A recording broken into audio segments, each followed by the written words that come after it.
1918. aasta november. Narva Raekoja kohal lehvis Saksa keisririigi lipp. Väliselt nägi Narva välja nagu tavaline Saksa linn. Selle tänavatel patrullisid Saksa sõdurid ning siin-seal kostis saksa keelt. Linn oli olnud Saksa sõjaväe kontrolli all pool aastat ning Baltimaades elavad sakslased soovisid näha Narvat ja Balti provintse Saksa keisririigi kaitse all. Sellele vaatamata olid Saksa sõdurid lahkumas. Saksamaa oli just lüüa saanud esimeses maailmasõjas ning vaherahu tingimuste kohaselt tuli sõjavägi kõigilt okupeeritult aladelt tagasi tuua. Seetõttu olid sakslased alates novembri keskpaigast evakueerinud Narva rindelõigult oma vägesid ning kuu lõpuks olid sinna jäänud vaid kerged katteväeosad. Narvast idas algas enamlaste võimuala. Aasta tagasi olid nad haaranud võimu Peterburis.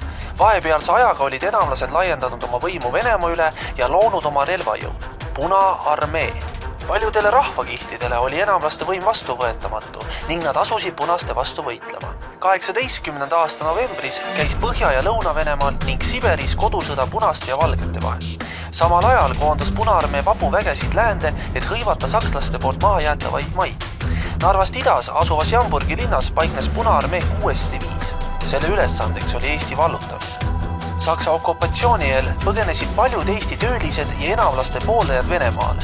Nendest loodi Punaarmee koosseisus mitmed Eesti rahvuslikud väeosad. Nüüd koondati neid kiiresti Jamburgi, et nad saaksid osa võtta sõjakäigust Eestisse. Novembri keskpaigaks oli kohale jõudnud teine Viljandi kommunistlik kütipolk. Eesti punased kippusid tagasi kodumaale ja olid sõjakalt meelestatud. Üks nende juhtidest oli Jaan Sihver. Sihver oli ametilt kooliõpetaja. Enne 1905. aasta revolutsiooni elas ta Mõisakülas ja oli aktiivne sealses seltsielus. Tema nimega seostatakse Mõisaküla kooli asutamist.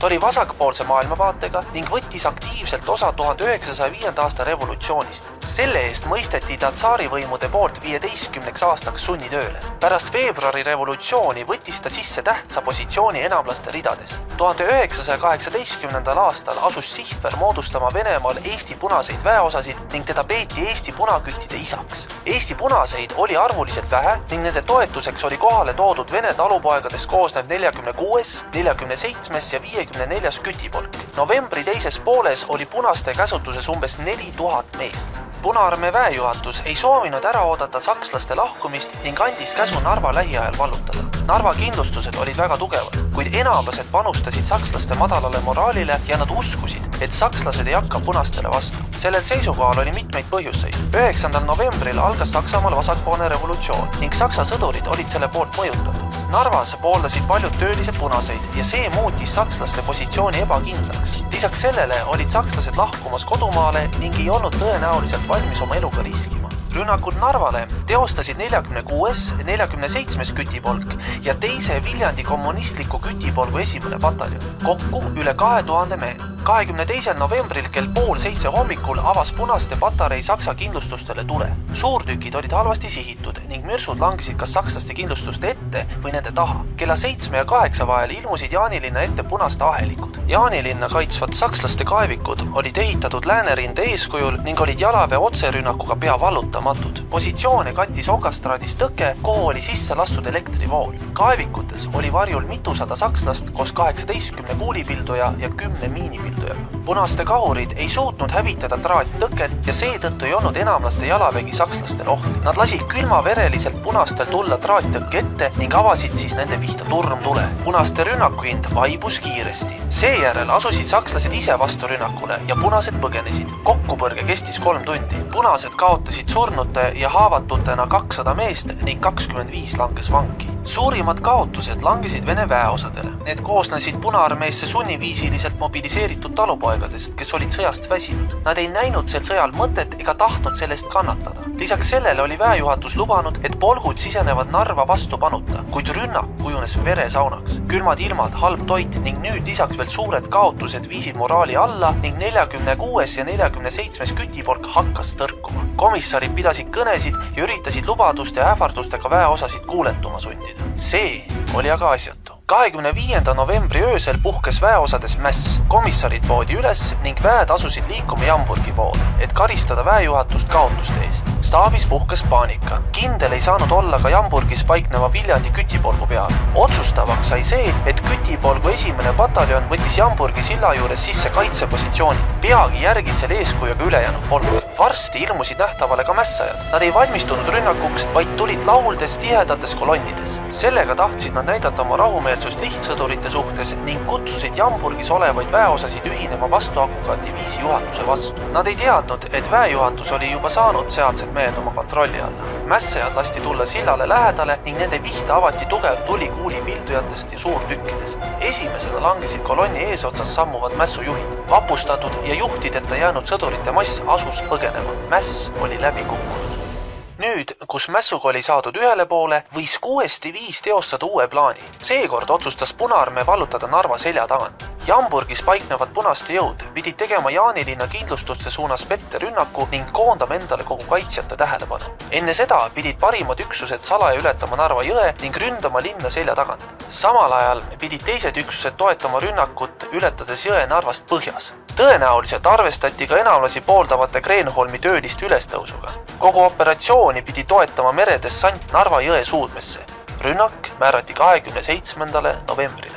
Vahepeal olid Narva koondunud Eesti Vabariigi väed. Saksa okupatsioonivõimud olid takistanud Eesti relvajõudude loomist ning Eesti sõjavägi, tolleaegse nimetusega Eesti Rahvavägi, loodi alles 21. novembril. Niisuguses olukorras võis Punaarmee takistusteta sisse marssida ja maa üle võtta. Ainus võimalus takistada Punaarmee sissetungi oli Narva jõe joone hoidmine. Sakslased olid seal paiknevad positsioonid tugevalt kindlustanud ning seal oleks Punaarmeed võimalik tagasi hoida ka väikeste jõududega. See lubanuks võita aega, et Eesti suudaks üles ehitada oma sõjaväe. Linnas asusid alamkapten Heinrich Larete juhitud Narva kaitseliit ning kolonel Aleksander Seimani poolt moodustatav Eesti Rahvaväe 4. polk. Polku hakkasid saabuma vabatahtlikud ja kaitseliitlased Virumaalt. Väeosa paisus kiiresti mitmesaja meheni ning 26. novembril võtsid nad sakslastelt üle esimesed positsioonid Jaanilinna ees. 26. novembri õhtu. Komarovka jaama saabus rong, mille akendis ei põlenud ükski tuli. Sellest astusid välja 360 Viljandi kommunistliku kütipolgu meest. Nad liikusid öö jooksul märkamatult läbi soode Pljussa jõe suudmesse. Teekond osutus aga ootamatult raskeks, kuna sood ei olnud veel täielikult jäätunud. Sõdurid pidid kõndima jääkülmas vees ning jõudsid oma sihtkohta alles hommikuks. Seetõttu lükati pealetung 1 päeva võrra edasi. Sakslased olid aga pealt kuulanud Punaarmee telefoniühendust ning olid Viljandi kütipolgu teekonnast teadlikud. Nad saatsid kolonelleitnant Paul Kunnuse koos 80 mehe ja 1 raske kuulipildujaga Narva lõunaossa Kulgu telliskivi tehase piirkonda. Pärast 27. novembri keskööd tuli teade Narva jõe läänekaldale lähenevatest tuledest. Teate kontrollimiseks saadeti välja Saksa-Eesti luuresalk, kes põrkas kokku vähemalt 70 mehelise punaste rühmaga. Kell 4 öösel teatas patrull, et Kreenholmi tööliste seas on märgata kahtlast liikumist. Kell 5:30 algas enamlaste suurtükituli. See oli alustatud pimedas ja Saksa kaevikute asemel tabati Jaanilinna hooneid. Linnas süttis põlema 10 maja. Sakslaste kahurid avasid enamlaste suurtükkide pihta oma tule ja nende gaasimürsud muutsid punaste patareid mõneks ajaks võitlusvõimetuks. Varsti ründas Jaanilinna enamlaste jalavägi. Rünnakut üritati toetada kuulipildujatega, kuid sakslaste miinipildujad ja suurtükid surusid need maha. Enamlased löödi Jaanilinna eest korduvalt tagasi. Kella 7 ja 8 vahel hommikul ilmusid Kulgu telliskivi tehasse ette punaste ahelikud. Kaitsjad olid selleks valmistunud ning avasid nende pihta kuulipilduja tule. Punased taandusid. Neil oli Kulgu kaitsjate suhtes suur arvuline ülekaal ning vajadusel võisid nad Kreenholmi lahinguga vallutada. See võis põhjustada suuri kaotusi ja nõuda palju aega, mis oleks võimaldanud sakslastel tuua rindelt juurde abiväge. Selle asemel otsustati liikuda läbi metsade ja rünnata Narvat läänest, säilitades nii üllatuse. Esimene rood rikkus Narva raudtee ja telegraafiühenduse, ülejäänud polk liikus varjatult Paemuru metsa. Samal ajal tegutses Narva linna tagusel Joala väljal üks 2 kahurist koosnev sakslaste patarei. Järsku avati patarei pihta tuli lähedal asuvatest tööliste barakkidest. Need olid punaste poolel olevad Kreenholmi töölised, kes leidsid, et nüüd on paras aeg enamlaste rünnakule kaasa aidata. 2 sakslast said surma ning 3 haavata. Sakslased viskasid hoonete akendesse käsigranaate ja tulistamine lakkas. Veidi hiljem kuuldi püssipauke selja tagant. Paemurru metsa poolt. Pöörati ümber ja nähti enda poole liikumas sadakond punakütti. Tegu oli Viljandi kütipolgu rünnakuga Narvale Paemurru metsast. Kaurid pöörati kiiresti ümber ja ründajate pihta avati tuli. Patarei lähedal asus sakslaste staap.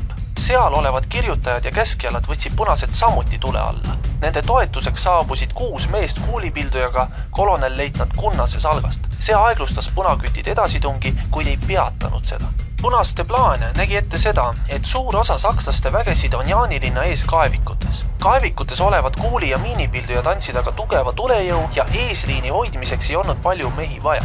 Seetõttu oli pool Saksa vägedest reservis. Need üksused paiknesid kas Jaanilinnas või Narvas ning olid võimelised kiirelt reageerima. Seetõttu saabus peagi Narva poolt patareile abiks üks sakslaste kompanii ja rühm Eesti kaitseliitlasi. Osa mehi asus kaitsepositsioonidele patareist põhjasuunas ning teine osa võttis koha sisse Paemurrus. Paemurru piirkonnas paiknes ka sakslaste soomusrong. Ühendatud jõududega löödi tagasi punaste rünnakud Paemurru metsast põhjasuunas. Lõuna poolt vallutas üks punaste kompanii Joala mõisa, kuid selle edasitung peatati staabi juures oleva kuulipilduja poolt. Sakslased paigutasid kuulipilduja ka Uusküla lõunaossa ning patareid ründav Viljandi kütipolgu 1. pataljon oli sunnitud oma edasitungi tugeva tule tõttu peatama. Lühikese ajaga oli kogu Viljandi kütipolgu rünnak takerdunud. Kõige pingelisem oli olukord Joala väljal, kus punakütid olid lagedal, samas kui sakslased ja eestlased tulistasid neid kuulipildujatega ehitiste varjust. Koos punaküttidega viibis väljal ka nende juht Jaan Sihver. Selle asemel, et linna kiiresti äkkrünnakuga vallutada, tuli tal nüüd juhatada rünnakut kuulipildujate risttule all. Sihveril puudusid sõjalised teadmised ning vaatamata sellele, et rünnak oli läbi kukkunud, ei lubanud ta taanduda. Paljud punased olid selleks ajaks surnud või haavatud. Nähes punaste olukorda, asusid sakslased vastu rünnakule. Staabi juures olevad sakslased, umbes 45 meest, tõusid üles ja asusid kiirsammul punaste poole teele. Nendega liitus 92 sakslast ja eestlast Kreenholmi puiesteelt. Paemurru metsas asusid 2 punaste raske kuulipildujat. Need võisid tekitada sakslastele suuri kaotusi. Kuna punaväelased ei osanud aga relvi käsitseda, olid sihikud liiga madalal ning kuulid lendasid üle ründajate. Sihikuid korrigeeriti, kuid nüüd olid need liiga kõrgel ja kuulid maandusid ahelike ette. Sel hetkel sai Jaan Sihver surma ning nähes tema langemist asusid punakütid põgenema. Uuskülas asuv kuulipilduja niitis neid armutult maha. Sakslased nägid punaste rünnakus reetmist ning suurem osa lahinguväljale jäänud punaste haavatutest tapiti. Lahing Joala väljal oli kestnud 1,5 tundi. Lahinguväljale jäid surnutena maha 94 punakütti. Samal ajal oli 5 sakslast saanud haavata ja eestlaste poolt oli 1 langenu ja 1 haavatu. Punaste väejuhatus ei teadnud Viljandi kütipolgu saatust ning koondas vägesid Popovka külla, et toetada viljandlaste pealetungi rünnakuga üle Narva jõe.